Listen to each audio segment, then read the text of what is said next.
Bismillahirrahmanirrahim. Assalamualaikum warahmatullahi ta'ala barakatuh. Alhamdulillah Rabbil Alamin. Wassalatu wassalamu ala syarafil anbiya wal mursalin wa ala alihi wa sahbihi ajma'in. Alhamdulillah, all praise be to Allah who give us the opportunity to continue our work in da'wah and also to develop our post-Islamic psychology model and our training program, free life coach training program, which inshallah our intention is over the next 10 years to train 12,000 life coaches all over the world to serve the ummah at their mosques, NGO, universities, clubs, and so on. Alright, so we have our 4 module in terms of becoming an expert in Islamic, post-Islamic psychology model, that is Islamic psychology motivation, Islamic psychology coaching, Islamic psychology mentoring and counseling, and we have 600 over videos. But don't worry, you only do 30 videos and you get yourself certified, and very easily you can then serve the ummah and do a practical. Alright, so we also now embarking on the Islamic psychology research. So you go to YouTube, psychology research PIP. What PIP means, positive Islamic psychology, that we have to tackle the current dilemma of humanity at individual level, family level, societal level, and so on. And we are emphasizing our research on consciousness, mind-body relationship, heart-based cult research, positive Islamic cognitive behavior therapy, spiritual, emotional, mental integration research, and positive Islamic psychology research overall. So what does Islamic psychology, positive Islamic psychology entails? As the word says, we try to be positive as much as we can within the challenges and the framework of this dunya. And the psychology that we try to bring is a balance, a just balance of being a true and sincere servant of Allah, His steward, His Khalifa on this earth, and expressing our fullness of Iman and Islam and Ihsan. So what we are doing now is now talking about the self, the family, and societal and global. So now I'm talking about the existential threat to human existence. That means all of us. At the self level, we know that if, for example, the global level is imbalanced, then we will have trouble, because Allah tells us in many verses of the Quran that He has created everything in balance. The world, the ecology, the animals, the birds, the bee, and everything is within a just balance. If we upset that balance, we destroy this earth. So we are now at a critical juncture of human existence, alright? Because at the global level, we have this denial of what is going to happen to us within the next 30 years. Wallahu alam, many scientists, climate experts have mentioned this over and over again, and there is a prediction. For example, the famous environmentalist, elderly now, David Suzuki, world famous environmentalist, says it is very, very late. It's not too late, but very, very, very, very late. He says that 90%, 95% chance by the year 2050, which is 30 years away from now, we will have a complete disintegration of our human civilization. That means civilization as we know today will disintegrate because of many factors.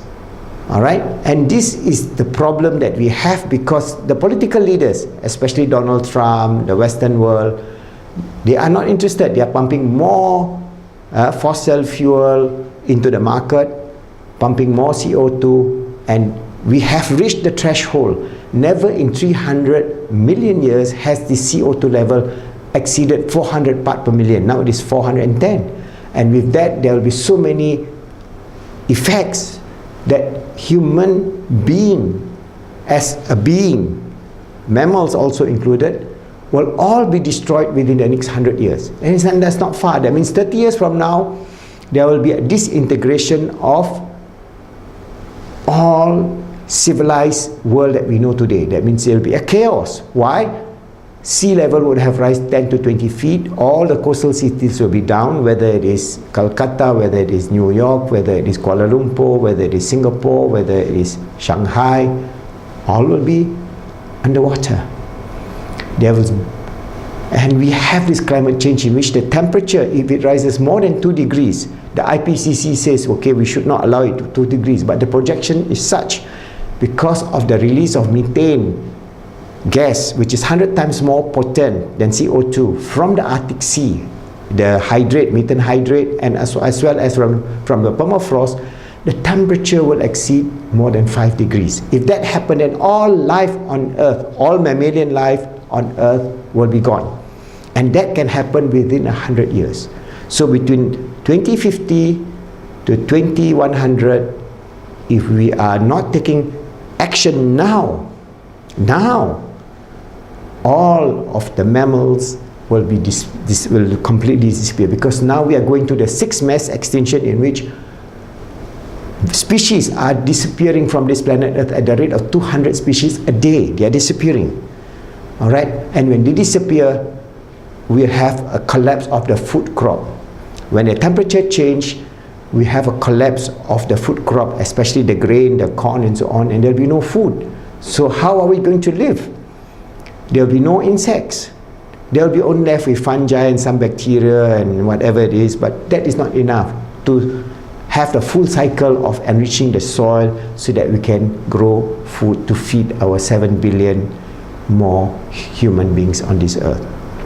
So, as a Muslim, we must be positive. We know that the existential threat at the societal and global level will affect our family and self. That means if we have political leaders who deny climate change, who deny temperature rise of this global, and who's not taking action, palm more oil, palm more coal, palm more anything and everything, let us all go over the cliff and kill ourselves. That is their mentality. They know.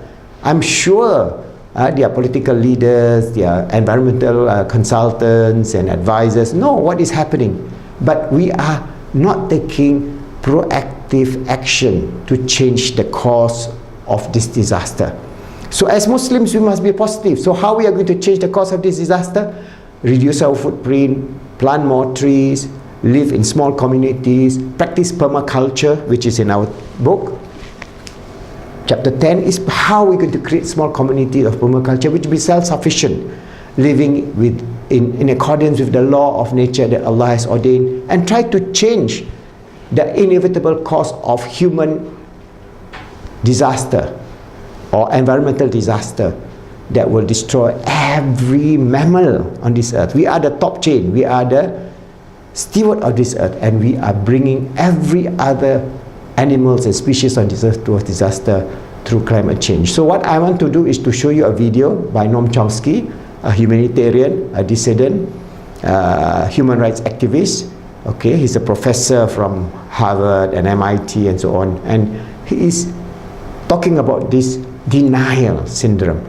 But we Muslims, please take proactive action to shape our life in a way that is pleasing to Allah subhanahu wa ta'ala, to be His steward, to be His Khalifa on this earth, always striving to make ourselves good, help others to be good, and make the world good, so that all beings on this earth can live in a beautiful earth, pleasing to Allah subhanahu wa ta'ala. We hope that we can do that, but we only have 30 years. If we don't do anything now, in 30 years' time, civilization will collapse, billions of people will die of hunger, and within another 50 years, all life on earth will just disappear, except leaving only the bacteria and the fungi. And this is a disaster waiting to happen.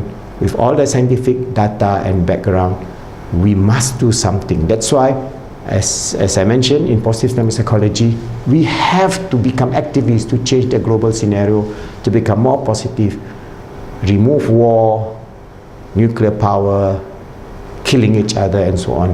Try to develop a beautiful world of peace, of justice, of tranquility for all human beings and all goodly life on this earth. Always knowing that we are the Khalifa of Allah on this earth, striving to make ourselves good, helping others to be good, and making the world good, inshallah. A couple of weeks ago, the IPCC, the International Group of Scientists Monitoring Climate Change, came out with a very ominous report warning that the world has maybe a decade or two to basically end its reliance on fossil fuels if we're to have any hope of controlling global warming below the level of utter disaster.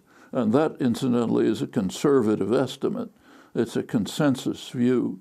There are repeatedly over the years, it has been shown that the IPCC analyses are much less alarmist than they should be.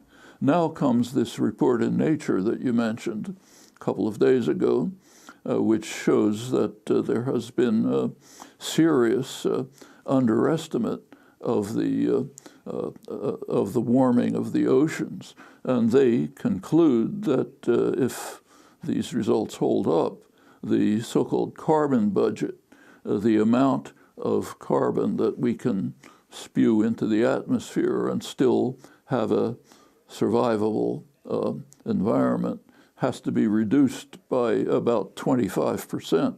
That's over and above the IPCC report.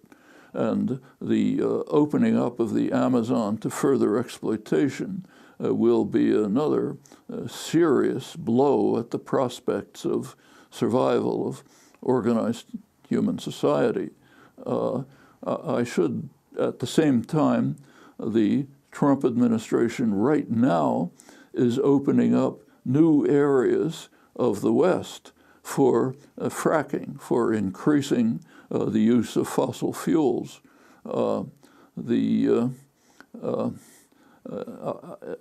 You've probably seen, maybe discussed, one of the most amazing documents I have ever seen.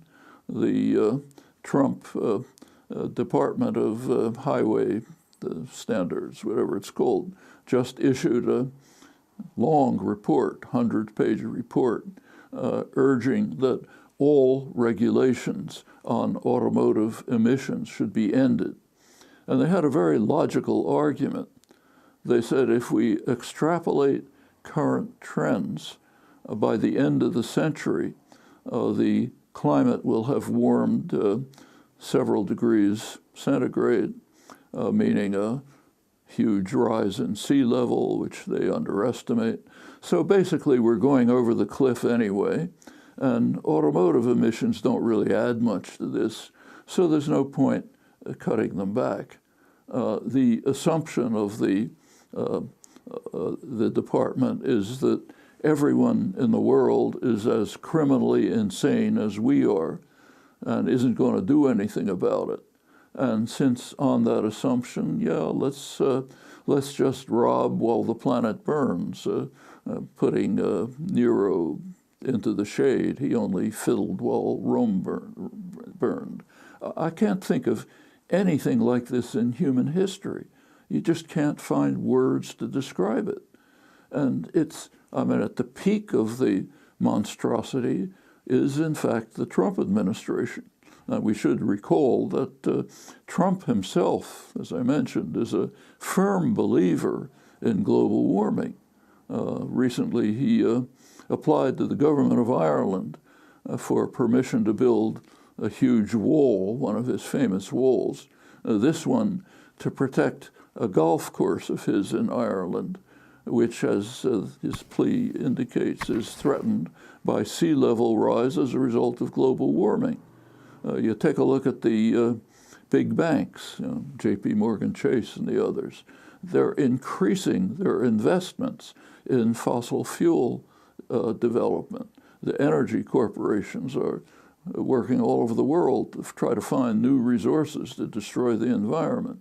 The media are focusing on real outrages like the ludicrous military preparation for this wave of mothers and children planning to invade us and destroy us. They're concentrating on that.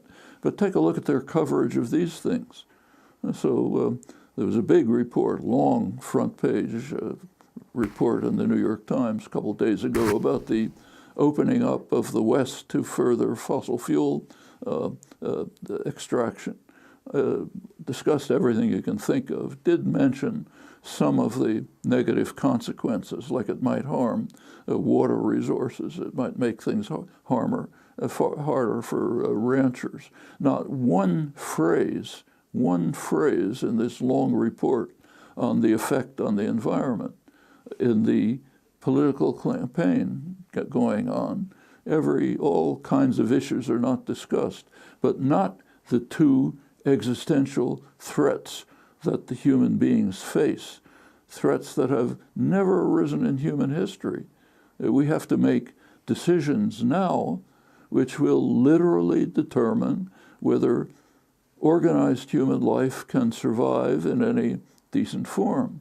You can just imagine what the world would be like if the sea level rises, say, 10 or 20 feet or even higher, is within the range, easily within the range of predictions.